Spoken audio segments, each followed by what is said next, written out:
Bonus हा शब्द ऐकला की कुठल्याही कर्मचाऱ्याच्या चेहऱ्यावर वेगळाच आनंद येतो। तुमच्या अकाउंटमध्ये बोनस म्हणून जर लाखो रुपये जमा झाल्याचा मेसेज आला तर आणि काही क्षणातच जर तुम्हाला कळलं की हा मेसेज तुम्हाला चुकून आलाय किंवा हे पैसे चुकून तुमच्या खात्यात जमा झाले आहेत। हो, ही घटना जर फिल्मी वाटत असली तरीही हे सत्यात घडलेलं आहे। कुठे घडलं आहे आणि काय हा नेमका प्रकार आहे तेच या व्हिडिओतून समजून घेऊयात। नमस्कार, मी श्रेयस पांडे, तुम्ही पाहताय न्यूज 18 लोकमत। तर घटना रशियातली आहे। रशियामधल्या मानियस्क शहरामध्ये एका कारखान्यात काम करणाऱ्या कर्मचाऱ्यासोबत ही घटना घडलेली आहे। अचानक त्याला मेसेज आला आणि त्यामध्ये त्याला 7.1 दशलक्ष रुबल म्हणजेच भारतीय रुपयात जर त्याला कन्वर्ट केलं तर 87 लाख रुपये होतात। 87 लाख रुपये त्याच्या खात्यात जमा झाल्याचा त्याला मेसेज आला आणि हा मेसेज कंपनीच्या नावे होता। त्यामुळे तो आधी शॉक झाला, मात्र नंतर कंपनीच्या नावे मेसेज आल्यामुळे त्याला असं वाटलं की मला बोनस मिळाला। पण ठाऊक आहे की कुणालाही इतकं पैसे कसे मिळेल याबाबत तुम्हाला पण डाऊट येईल, त्यालाही डाऊट आला। पण वर्षाच्या अखेरीस एक मोठी रक्कम प्रत्येक कर्मचाऱ्याला कंपनीद्वारे मिळणार आहे अशी अफवा तिथे पसरलेली होती। त्यामुळे त्याला या गोष्टीवर विश्वास झाला। मात्र काही वेळातच ज्या वेळेला अकाउंट डिपार्टमेंटला आपली चूक समजली त्यानंतर त्याला वारंवार फोन येऊ लागले आणि हे पैसे तुमच्या अकाउंटमध्ये चुकून जमा झालेले आहेत असं त्याला सांगण्यात आलं।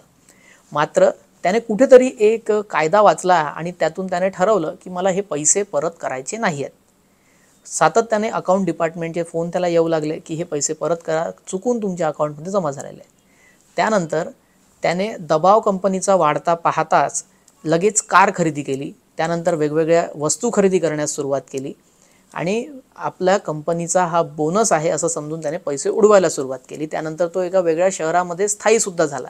त्यानंतर हे प्रकरण कोर्टात गेलं।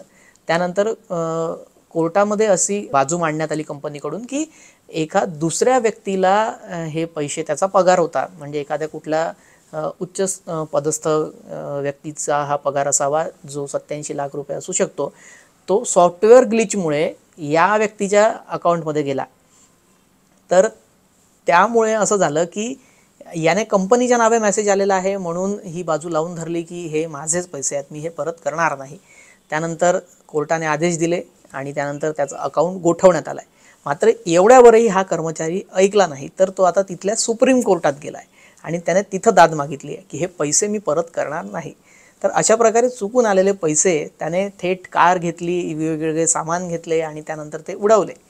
तर आता सुप्रीम कोर्ट इथलं काय याबाबत निर्णय देतं ते स्पष्ट होईलच। पण मात्र अशा प्रकारे तुमच्यासोबत घटना जर घडली तर तुम्ही काय कराल? तुम्ही पैसे परत कराल की तुम्ही पण अशाच प्रकारे पैसे खर्च कराल?